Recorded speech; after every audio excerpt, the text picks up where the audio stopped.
sportavom su Arvydu pečius, nukankinau pečius, dabar jeigu mikrofonas netyčia leisis į apačią, tai nepykit, pečiai nebelaiko. Iš tikrųjų, perinam prie smagiausios dalies, jums žiūrovai, prie klausimų ir atsakymų. Ir man labai įdomu Arvydo paklausti. Dabar sportavom ir matau visur pačio nuotraukas, visur ant plakato Olimpas, ne? Toksai buvo gyvenimo periodas, kada buvo rėmimas ir ta pati žvaigždžių valanda. Ir daugelis pradedančių atletų svajoja apie tai. Bet pats esi vienintelis lietuvis, kuriam taip pasisekė, tikrai pasaulinė kompanija pamatė patį ir pasiūlė. Pirmiausia, koks tai buvo jausmas ir plačiau apie šitą situaciją? Rėmimą aš iš pat pradžių, jeigu taip, to rėmimo tematika, tikriausiai pirmas rėmimas atsirado pas mane tai iš Universalo firmos Maistas sportui, tikrai su amžinatilsiu Varnu Mindaugu taip bendravom. O po to dar vienas iš lietuvių atstovų Olimpų, Giedrius, tada jisai atstovavo Olimpą, pamatė mane varžybose, aš tapau Lietuvos čempionu. Ir jis priėjo ir sako, gal norėtum su manim dirbti. Olimpas taip buvo pradėjęs tik tai įeidinėti į Lietuvos rinką. Kadangi aš buvau sutaręs su Maisto sportu, aš turėjau pabaigti kontraktą, sutartis aišku buvo. Ir mes su Giedrium pradėjom iš naujų metų dirbti. Metus laiko aš dirbau tik tai su Lietuvo Olimpu. Ir po metų laiko, kai antras sykį aš tapau Lietuvos čempionu ir absoliučiu, Lenkų Olimpas pastebėjo ir mane pakvietė į parodą. Į pirmą FIBA parodą, tai man buvo tada kosmosas iš tikrųjų, nes aš pamačiau tokį maštabą, kur... Lietuvoje, kur sunku patikėti. Sunku patikėti ir aš pasakysiu taip, tai yra kultūrizmo meka, kur kiekvienas kultūristas bent sykį gyvenime turi tenai papulti ir pamatyti, kas su kuo ten valgoma tas FIBO, nes tai yra dydis, maštabai, firmos, šou ir jos vyksta 4-5 dienas ir 5 metus pats stovėjau ant tų scenų Prancūzijos Expo, Anglijoje 2 sykius buvęs Expo, Ispanijoje, teko apvažinėti daug šalių ir taip aš įsidirbau su Olimpu ir aš tikrai esu patenkintas, kaip minėjai, turbūt geriausias buvo vienas iš kontraktų, kurį buvo lietuvis gavęs iš tokios kompanijos. Kas liečia FIBA, tai ir man tekė lankyti 3 kartus ar 4 kartus, tai tikrai kas nebuvo, tai nuvažiuokit ir, žinot, jaučiausi kaip vaikas saldainių parduotuvėje, kai pirmą kartą atėjau, tai... Masė žmonių, tas fanatiškumas, tų fanų žinovimas tavęs, nes aš galvoju, daugiau aš buvau žinomas užsienį negu Lietuvoje, aš galiu tiek pasakyti, aš po pirmos FIBA tiek... dėmesį sulaukiau, kad man net nesitikėjau, kad taip gali būti. Kažkas tai visai būna su kažkuo kitu valgoma tas yra. Taip, aš netgi pats iš tikrųjų turiu matyti iš vienų pirmųjų mano lankytų FIBA nuotrauką su Arvydu ir manau į šitą video įdėsim, kada prie Olimpo stendo aš priėjau ir dar lietuviškai pasakiau, ar galima nusifotografuoti. Tai buvo irgi tikrai įspūdis geras, kada tu matai lietuvę tokioje parodoje ir supranti, kad Lietuva yra tikrai kuo didžiuotis kokiais sportininkais. Liečiant temą rėmimo, daugelis atletų, jaunų atletų įsivaizduoja, kad štai aš pakilnojau štangą, pasportavau 2 metus, duokit man rėmimo, kad man viskas kainuotų nemokamai ir aš galėčiau gyventi štai. Aš įsivaizduoju, kad patys pirmieji rėmimai tikrai buvo tokie, kad reikėdavo iš savo kišenės tikrai didžiąją dalį sportui pinigų dasidėti. Tikrai tai nėra rėmimas, kad kaip darbas. Dabar gal tas supratimas yra kitas, nes aš gal grįšiu į tai, kaip mes dalyvaudavom varžybose. Tai būdavo taurė, medalis, diplomas, nu, būdavai labai patenkintas, jeigu gaudavai papildumą, ten dėžutę kažkokią ką. O dabar jau žmonės net nelabai nori atvažiuoti pas tave į varžybas, nu, konkrečiai, pavyzdžiui, jeigu aš rengiu varžybas. Arba labai turi būti didelis prizų kiekis, arba net ir piniginis prizas turi būti. Ko tuo metu, gal mes turėjom tų fanatiškumų daugiau ir mums buvo tais laikais lipti ant tos scenos ir dalyvauti, negu dabar, kaip tu mini, kad žmonės, nu, materialiai gal daugiau, bet čia irgi viskas, aš gal norėčiau ir apginti tą auditoriją, nes, kai sakau, atėjo tas laukinis kapitalizmas, nes reikia pragyventi, o viskas tas kainuoja.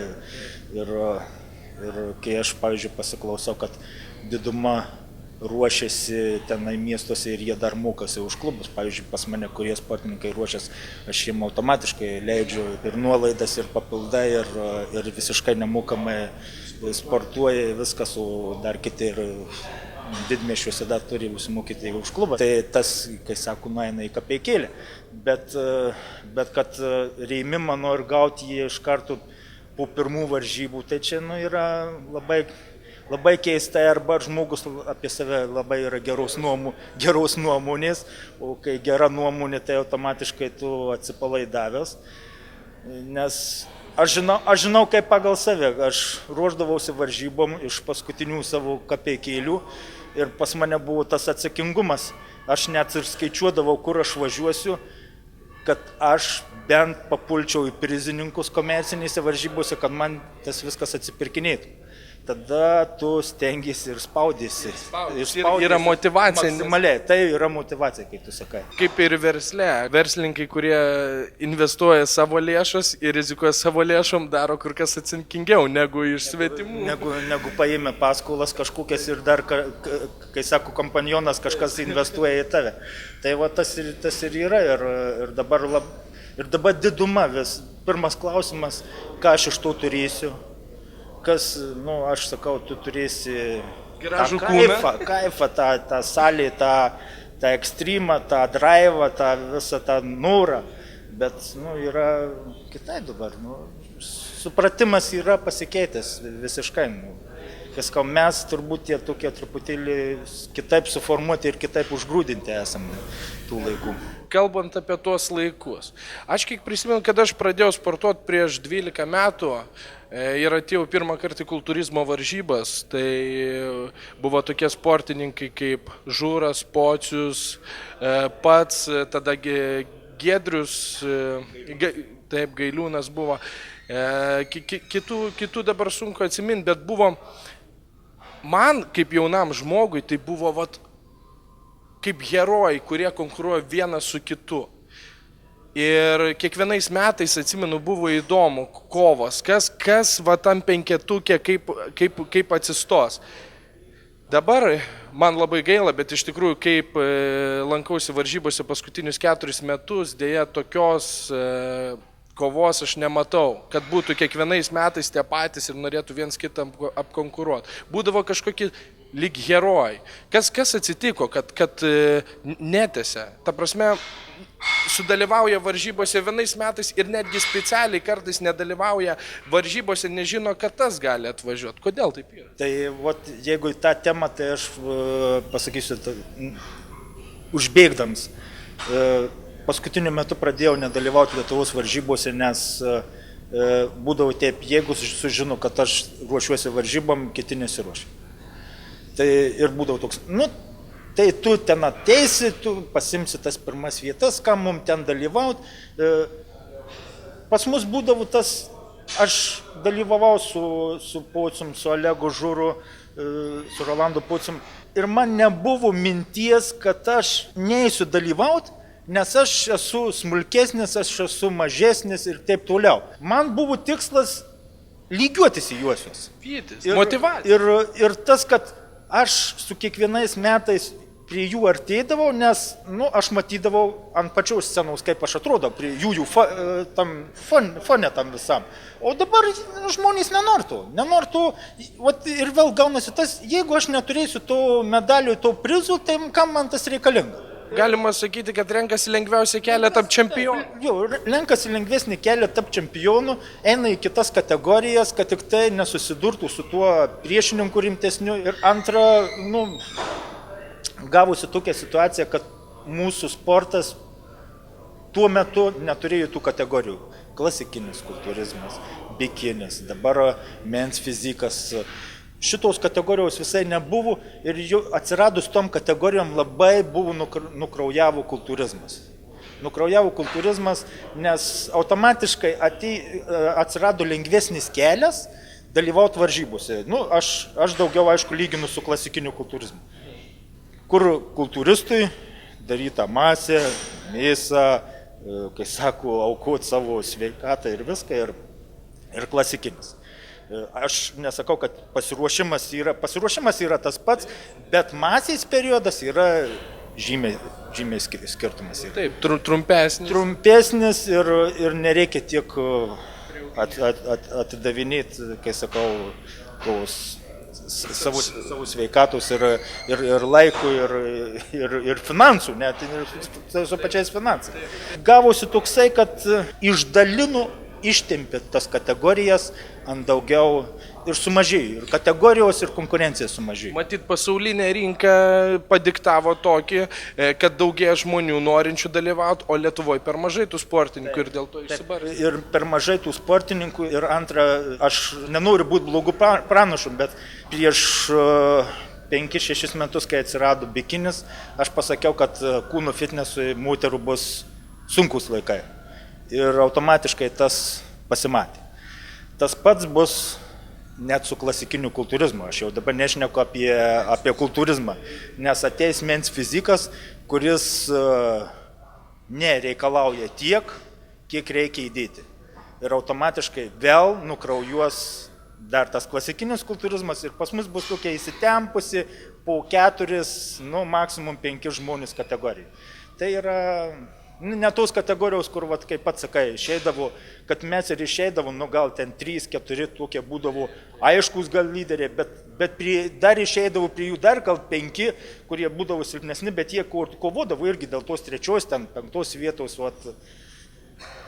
Situacija tokia, kad man, kaip sakant, tam užkietėjusiam kultūristui, tai neskoningai atrodo tas visas dalykas.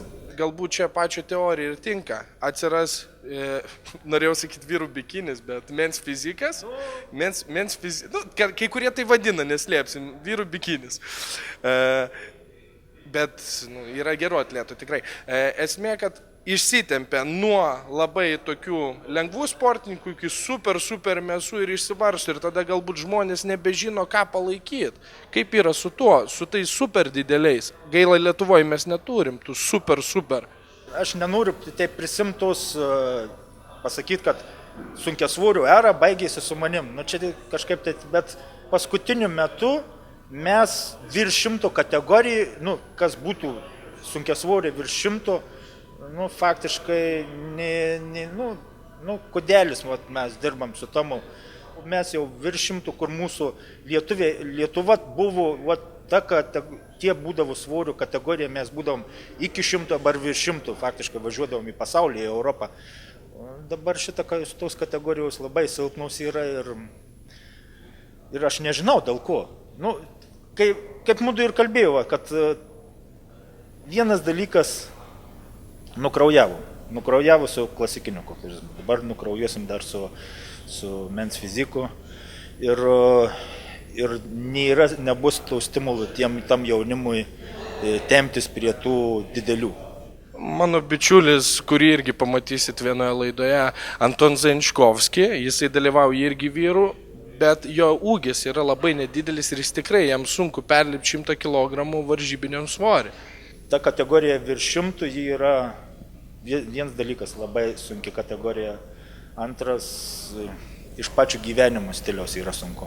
Aš žinau, būti tuo virš 100, mano ūgis yra palyginus nedidelis 74, tai visi sakydavo, kaip tu su tokiu ūgiu, tokiu kategoriju, bet taip grubiai paėmus, jeigu mes šnekam apie tas mėsas, tai visi ten į Dexter Jacksons ir jie visi iki 1,80 m. Tai mes turim suprasti, kad žmonės, kurie 1,80 m su trupučiu, jie turi būti virš 100 kg. Tada jisai bus konkurencingas Europoje ir pasaulyje.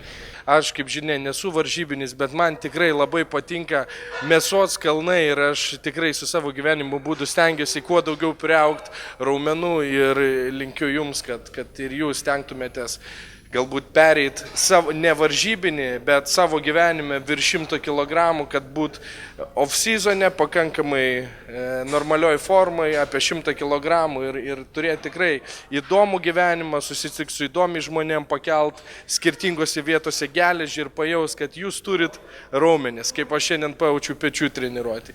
Labai ačiū, Arvydai, už treniruotę, tikrai buvo superinė ir paskutinį žodį duodu palinkėti mūsų žiūrovams. Linkiu žiūrovams, kaip Vytas sakė, geros sveikatos, gražios formos ir kuo daugiau pakelt svorio. O Vytą kviečiu sekančiai treniruotėjai.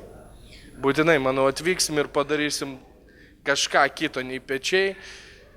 Žiūrėsiu, kaip aš rytoj jausiu su savo pečiais, bet man tai yra vienas didžiausių malonumų, kada te atsikeli ir pajauti, ką tu darei vakar arba užvakar. Taip, kad linkiu chebra. Kilnokit, jauskit raumenis ir augit. Ir tegul nenumiršta kultūristas, o kelias į kitą lygį. Iki.